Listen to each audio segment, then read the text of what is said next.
मानिसहरू नेपाली कांग्रेसलाई प्रचण्ड पथमा हिँडेको आरोप लगाउँछ। तर मेरो विचारमा कांग्रेस एकमात्र पार्टी हो जो अहिलेसम्म आफ्नो विचारमा अडिग छ। राज संस्थासँगको साझेदारी कांग्रेसको तत्कालीन नीति हो, राजनीतिक दर्शन होइन। कांग्रेसले हिजो राजालाई साथमा लिएर संसदीय व्यवस्था र नव उदारवाद चलायो, आज माओवादीलाई साथमा लिएर त्यही व्यवस्था चलाइरहेको छ। अर्थात् कांग्रेस आफ्नै राजनीतिक दर्शनमा छ। तपाईले विचार गर्नुभएको होला, जेनजी आन्दोलनमा सबै नेता भागे तर शेरबहादुर घरमै बसेर उठाइ खान तयार भए। बालेनले सिंहदरबार जलाइदिन्छु भनेपछि ओली र प्रचण्ड बालेनलाई पक्राउ गर्न सहमत थिए, तर शेरबहादुरले असहमति जनाए।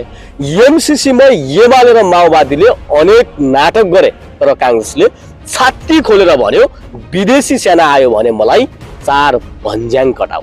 भारतले नाकाबन्दी लगायो, तर कांग्रेसले त्यसलाई नाकाबन्दी भनेन। देशमा वैचारिक पाखण्डता नभएको एकमात्र पार्टी नेपाली कांग्रेस नै देखिन्छ। कांग्रेसको विचार सही वा गलत आफ्नै ठाउँमा होला, तर ऊ अरू जस्तो कम्मल ओढेर घिउ खाने पार्टी भने कदापि होइन।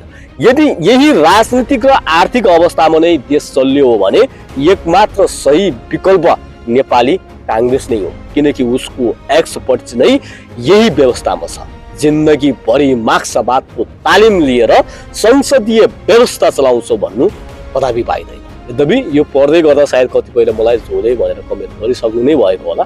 यद्यपि कोही कसैले यो भिडियो अन्तिमसम्म हेर्नु भएको छ भने तपाईलाई सामाजिक सञ्जालमा टङ्क कडेलले सार्वजनिक गरेको यो विचार कस्तो लाग्यो कमेन्ट गर्नु होला।